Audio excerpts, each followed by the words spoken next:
感冒咳嗽几乎是每一个季节都会经历的事情，可能不少人认为春季天气逐渐变冷，很少会出现身体健康问题。但其实在早春这个气温变化很大的季节，很多人一个不注意就很容易感冒咳嗽。最近就是因为气温变化太快，身边很多朋友都中招了，总感觉喉咙像吞了刀片一样，也就是现在所说的小刀刺嗓子。今天就给大家分享一个食疗方的小妙招，用生姜加这个葱根一起煮水喝，看你有没有喝过。下面随着视频一起来看看吧。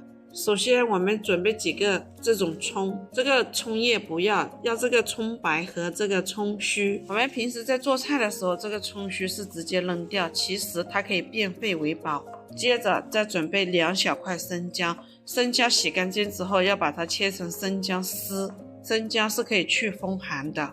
接着再准备2块陈皮，陈皮要用剪刀剪碎。再准备几个红枣，红枣要把这个红枣核去掉，把这个红枣肉剪下来。接着准备一个砂锅，把这些食材全部放入砂锅中，加入适量清水，大火煮开，小火煮20分钟。时间到了之后，打开盖子，加入1块红糖或者冰糖。冰糖和红糖区别在于咳嗽，如果咳嗽咳的那个糖很浓稠，就用冰糖；如果咳的那个糖是稀白的，就用红糖。喜欢的朋友不妨试一下。